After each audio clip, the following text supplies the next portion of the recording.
Hello students, आज की इस वीडियो में हम बात करेंगे कंपाउंड्स ऑफ हैलोजन फैमिली के बारे में, जिसमें फर्स्ट है आपका बेटा क्लोरीन या डाइक्लोरीन, जिसका फॉर्मूला है आपका Cl2। ठीक है, तो थोड़ा सा जनरल इसके बारे में पहले जानते हैं। तो chlorine was discovered in 1774 by Scheele by the action of HCl on MnO2। ठीक है, in 1810 Davy established its elementary nature and suggested that the name chlorine on account of its color green, मतलब Greek में इसको बोलते हैं chlorous, और chlorous जो कि ग्रीनिश येलो कलर को डिफाइन करता है, और जो क्लोरीन होता है वो आपका येलो कलर का होता है, इसीलिए क्लोरस से इसको नाम दे दिया गया क्लोरीन। ठीक है, तो क्लोरीन को सबसे पहले 1974 में सीले ने डिस्कवर करा था। कैसे डिस्कवर करा था? HCl की MnO2 पर रिएक्शन करा के।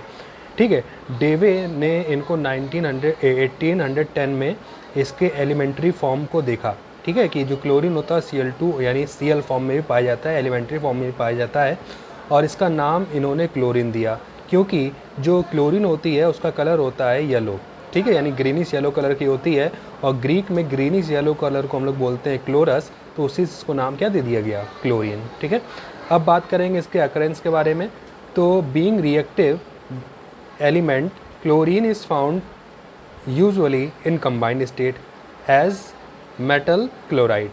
The most common source of chlorine on earth is the common salt NaCl, which is found in rocks, salty lake water and sea water.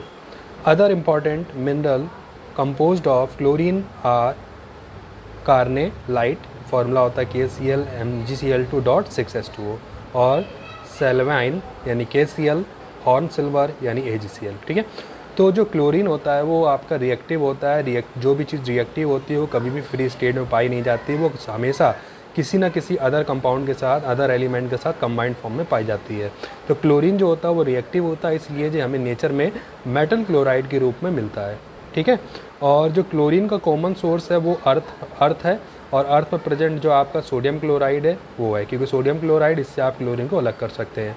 ठीक है, जो कि हमें रॉक के फॉर्म में, उस लेक सॉल्टी वाटर के फॉर्म में और सी वाटर के फॉर्म में मिलता है। इसके अलावा कुछ अदर मिनरल्स हैं जिनसे हम क्लोरीन को सेपरेट कर सकते हैं, जिसमें कार्नेलाइट है, सेलेवाइन है और हॉर्न सिल्वर है। इनसे भी हम क्लोरीन को सेपरेट कर सकते हैं। तो ये कुछ जनरल चीज़ें थी क्लोरीन के बारे में। अब हम बात करेंगे बेटा मेथड ऑफ प्रिपरेशन में, जिसमें फर्स्ट मेथड है जिसको हम लोग लेबोरेटरी मेथड भी बोलते हैं। ठीक है, तो लेबोरेटरी में अगर हमें क्लोरीन बनानी है तो इसके लिए हम लोग वही मेथड का यूज़ करेंगे जिस मेथड का सीले ने करा था। ठीक है, यानी by heating MnO2 with concentrate HCl, यानी MnO2 को कंसनट्रेट HCl के साथ अगर हम हीट कर दे तो उससे हमें क्लोरीन गैस मिलती है। यानी कि MnO2 + 4HCl heating gives MnCl2 + 2H2O + chlorine gas. ठीक है, इसी तरह से दूसरा जो लेबोरेटरी मेथड है उसमें हम लोग क्या करेंगे? By action of KCl on KMnO4, potassium permanganate पर कि HCl की रिएक्शन से भी हम क्लोरीन को प्रिपेयर कर सकते हैं। यानी कि 2KMnO4 + 16 HCl gives 2KCl + 2 MnCl2 + 8 H2O + 5 Cl2। ठीक है, और नेक्स्ट मेथड है, जो अदर मेथड है जिनसे हम क्लोरीन को बना सकते हैं, उसमें है third method by action of H2SO4 on bleaching powder, यानी ब्लीचिंग पाउडर के ऊपर हम सल्फ्यूरिक एसिड की रिएक्शन से भी क्लोरीन को प्रिपेयर कर सकते हैं। यानी कि bleaching powder CaCl2 + H2SO4 gives CaSO4 + H2O + Cl2।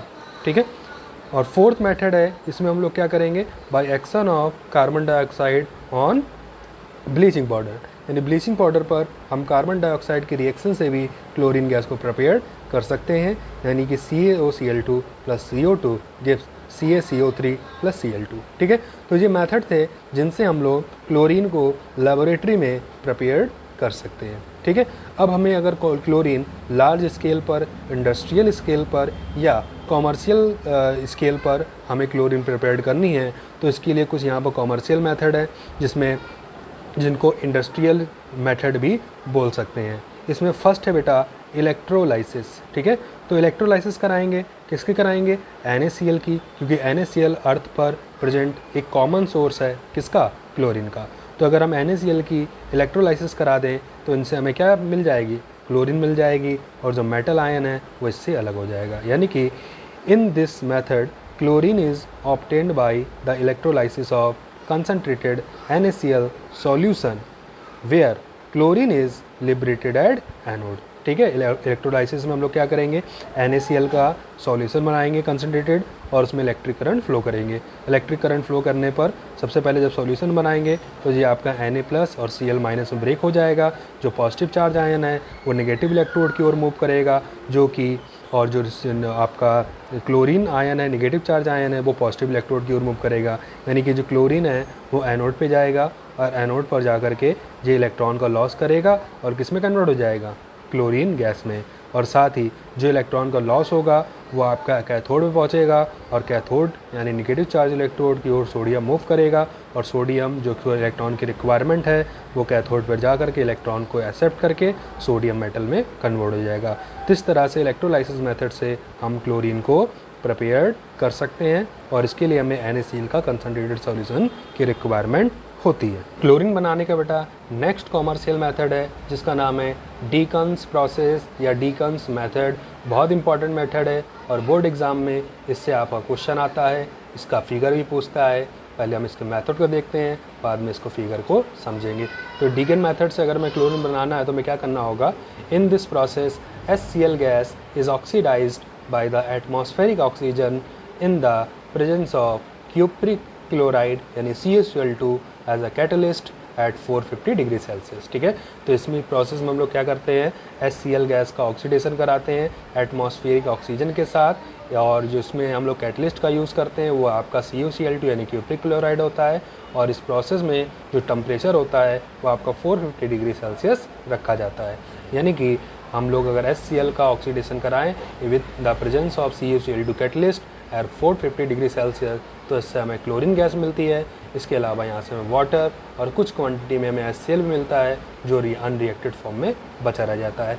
तो ये डीकन प्रोसेस से क्लोरीन बनाने का मेथड है। अब हम इसके फिगर को देखेंगे जिसको हम लोग डीकन प्रोसेस में यूज़ करते हैं। डीकन प्रोसेस में इस फिगर का हम लोग यूज़ करते हैं। इसमें एक आपका ऑक्सीडाइजिंग चैम्बर होता है जिसे कैटालिटिक चैम्बर कहते हैं।